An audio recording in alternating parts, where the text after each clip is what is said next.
নমস্কার বন্ধুরা, রাধে রাধে। আশা করি ভালো আছেন কৃষ্ণের কৃপায়। আজ আমি আপনাদের সামনে একটা নতুন ভিডিও নিয়ে আবার হাজির হলাম। প্রতি বছর জ্যৈষ্ঠ মাসে শুক্লপক্ষের ষষ্ঠী তিথিতে জামাই ষষ্ঠী ব্রত পালন করা হয়। জ্যৈষ্ঠ মাসে শুক্লপক্ষীয় ষষ্ঠীকে অরণ্য ষষ্ঠী, স্কন্দ ষষ্ঠী, জামাই ষষ্ঠী প্রভৃতি নামে অবহিত করা হয়। বাংলা সহ সারা ভারতবর্ষে বিভিন্ন নামেও ষষ্ঠী পুজো অনুষ্ঠিত হয়। আতপ চালের পিটুলি দিয়ে একটি বিড়াল এঁকে এ ব্রতকথা করা হয়। আম, কাঁঠাল, লিচু সহ বিবিধ প্রকারের ফল ফলাদি দিয়ে নৈবেদ্য সাজানো হয়।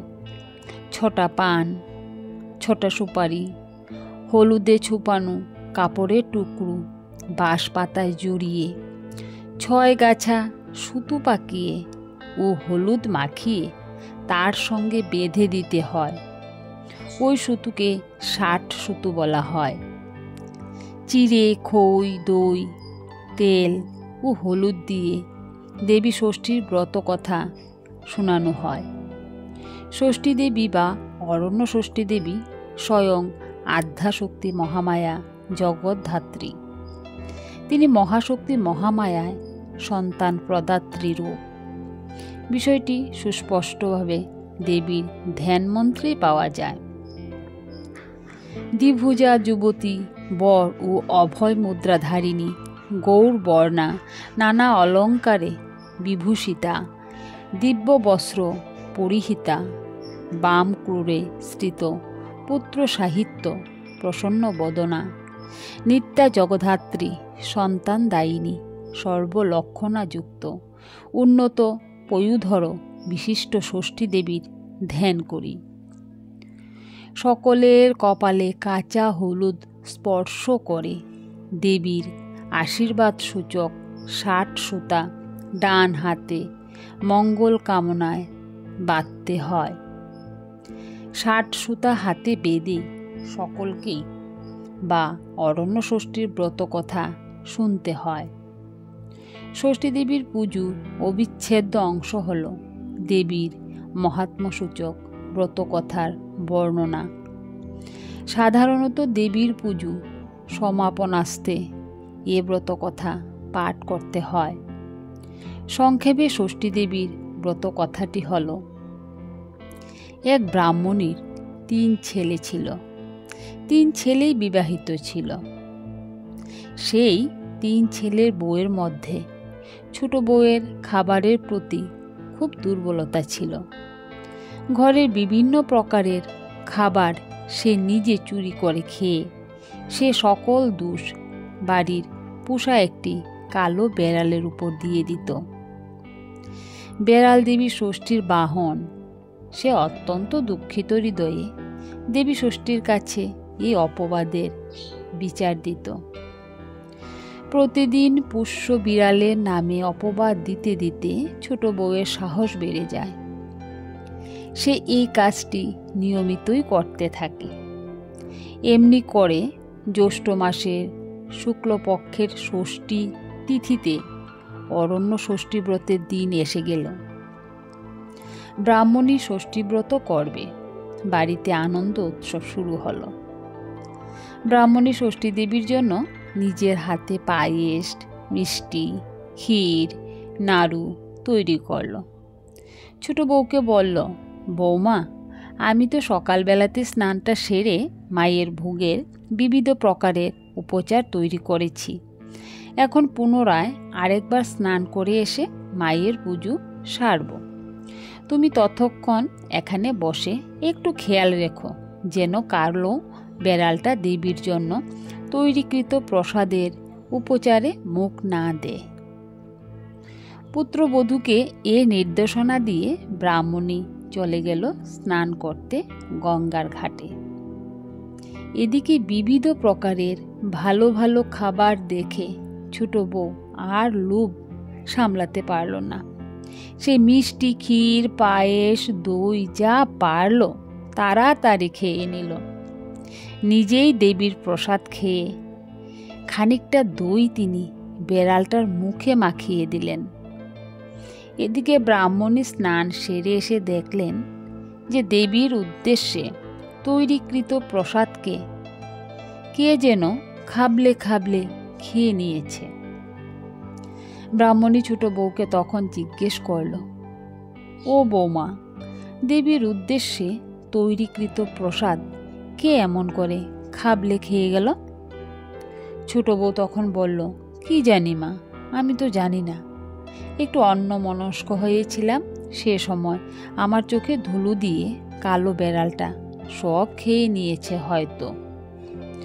দেখুন না মা, ওর মুখে এখনো দই লেগে আছে। এই পাজি বিড়ালটাই যে সব খেয়েছে এটাই বড় প্রমাণ, কারণ তার মুখে দেখুন দই লেগে আছে। এ বলে ছোট বউ নিরাপদ বেড়ালটাকে চুর সাজিয়ে বেশ 2-4 ঘা দিয়ে আহত করল। নিরপরাধ বেড়াল, তার কিছু করার ছিল না, সে মনে মনে ভীষণ কষ্ট পেল। ব্রাহ্মণী আবার সব নতুন করে জোগাড় করে পুজোর ব্যবস্থা করল। এদিকে কালো বেড়ালটা মনের দুঃখে কাঁদতে কাঁদতে বনে চলে গেল, যেখানে দেবী অরণ্য ষষ্ঠী আবির্ভূতা হলেন। বিড়ালটি দেবীর কাছে সকল কথা বলে দিল। বিড়ালের কথা শুনে দেবী ষষ্ঠী বললেন, দুঃখ করিস না, আমি সব জানি, তুই কাঁদিস না। আমি অতি দ্রুত ছোট বউকে তার কৃতকর্মের প্রতিফলনের প্রদান করব। ওকে অবশ্যই অন্যায়ের শাস্তি দেব। এভাবে দিন চলে যায়। কিছু মাস পরে ছোট বউয়ের সন্তান সম্ভাবনা দেখা দেয়। 10 মাস 10 দিন পরে সে ফুটফুটে সুন্দর চাঁদের মতন একটি ছেলে প্রসব করল। ব্রাহ্মণী নাতির মুখ দেখে অত্যন্ত খুশি হল। তিনি গরিব দুঃখীদের সাধ্যমতো দান করতে লাগলেন। এদিকে ছোট বউ তার ছেলেকে কুলের কাছে নিয়ে রাত্রে ঘুমিয়ে পড়ল। কিন্তু হায়, কি কষ্ট! সকালবেলা ঘুম ভাঙতেই দেখে তার ছেলে তার কুলের কাছে বিছানায় নেই। শাশুড়ি ও বউসহ সারা পরিবার চিন্তিত হয়ে চারিদিকে খোঁজাখুঁজি করতে লাগলো। কিন্তু সকল স্থানেই খোঁজাখুঁজি করার পরেও তার ছেলেকে কোথাও পাওয়া গেল না। এভাবে বেশ কয়েক বছর চলে যাওয়ার পরে পাড়া প্রতিবেশী সকলেই একদিন বলতে শুরু করলো যে ছোট বউ মানুষ নয়, নিশ্চয়ই রাক্ষসী। সদ্যজাত সন্তানগুলোকে সে নিজেই খেয়ে ফেলেছে। এই বউকে কিছুতে আর বাড়িতে বা এ গ্রামে রাখা উচিত হবে না। ওকে যত দ্রুত সম্ভব বাড়ি থেকে তাড়িয়ে দেওয়া হোক। 1 কান 2 কান করতে করতে পাড়ার লোকের এই সকল কথাগুলো ছোট বউয়ের কানে গেল। সে আর সহ্য করতে পারল না। এমনিতেই তার কাছে জীবন এবং সংসার অসহ্য হয়ে যাচ্ছিল। সকলের অজান্তে সে নিজের বাড়ি ছেড়ে একদিন গভীর বনে চলে গেল। সে বনে একাকিনী বিচরণ করতে করতে কাঁদতে লাগলেন। কাঁদতে কাঁদতে সে সন্তানের রক্ষা করতে দেবীর উদ্দেশ্যে বলে, আমার একই দশা হলো মা, তুমি আমার 7টি ছেলে আর একটি মেয়ে দিয়েও সব কেড়ে নিলে কেন মা? তুমি এমন নিষ্ঠুর। যখন আমার সকল সদ্যজাত সন্তানকেই তুমি নিয়ে নিলে, তখন তুমি আমাকেও তোমার কাছে তুলে নিয়ে যাও। আমি আর একদিন দূরে থাক 1 দণ্ডও বাঁচতে চাই না। গভীর বনে একাকিনী ছোট বউয়ের কান্নায় দেবী ষষ্ঠী তার প্রতি দয়া হল। দেবী তখন একটি বুড়িমা রূপ ধরে তার কাছে আসে। সে বুড়িমা রূপী দেবী ষষ্ঠী ছোট বউকে বলে, এই বন বাদরে তুমি একলা বসে কাঁদছো কেন মা? ছোট বউ তখন দেবী ষষ্ঠীকে সদ্যজাত সন্তান হারানো সকল বৃত্তান্ত খুলে বলে। বুড়িমা রূপী দেবী ষষ্ঠী তখন ক্রুদ্ধ হয়ে বললেন, ওরে বেটি, আসল কথাগুলো সব লুকিয়ে রাখলি কেন? তুই যে লুকিয়ে লুকিয়ে মাছ, দুধ, পুজোর মিষ্টি সহ বিবিধ উপচার সব নিজে খেয়ে শাশুড়ির কাছে কালো বেড়ালটার নাম নিতি, সব ওর উপর চাপিয়ে দিতি, তুই তো তার ফলেই ভুগছিস রে মা। নিজের দোষের জন্য নিরপরাধের উপর তুই কেন দোষ দিতে গেলি? তোর লজ্জা করল না? নির্লজ্জ কোথাকার! তোর সেই পাপের কারণে আজ তোর এই দুর্দশা হয়েছে। বুড়িমার কথা শুনে ছোট্ট বউ ভয়ে আঁতকে ওঠে। সে বুঝতে পারে এ বুড়িমা কোনো সাধারণ কেউ নয়। সে তখন আছড়ে পড়ে কাঁদতে কাঁদতে বলে, তুমি কে মা?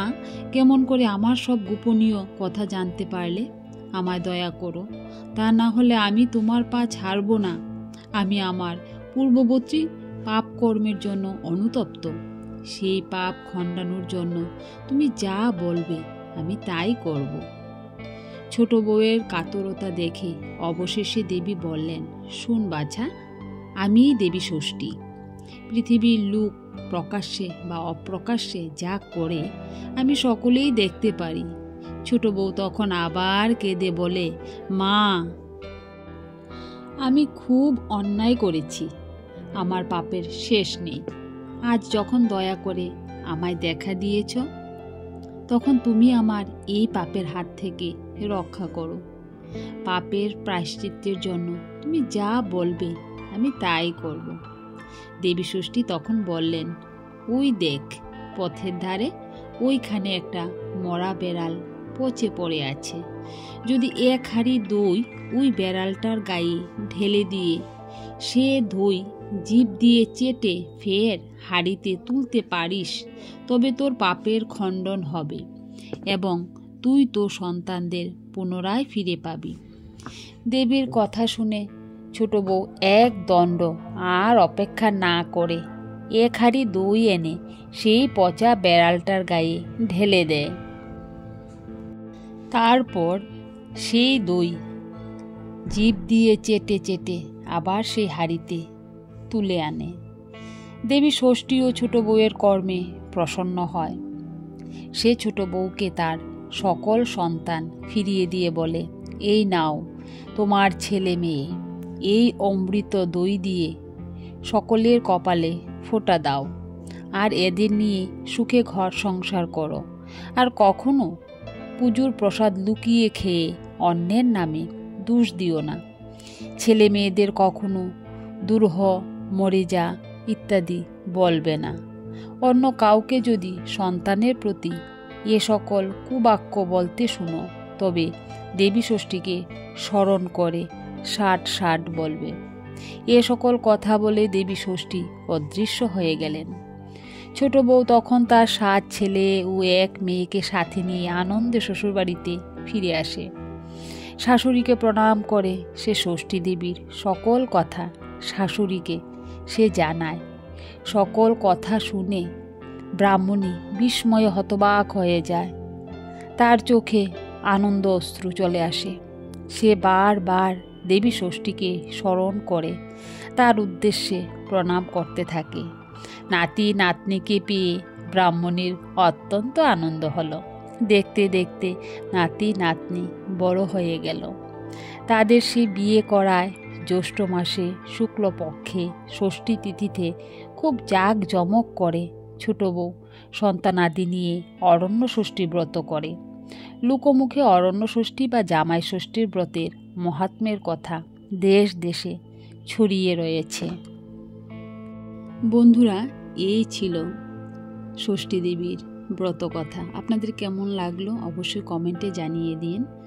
আর ভয়েস দিতে একটু অসুবিধে হয়, আশেপাশে প্রচণ্ড আওয়াজ, একটু মানিয়ে নেবেন। তো ঠিক আছে, আজ এখানেই রাখছি। আবার দেখা হবে নতুন একটা ভিডিওতে। রাধে রাধে, হরে কৃষ্ণ।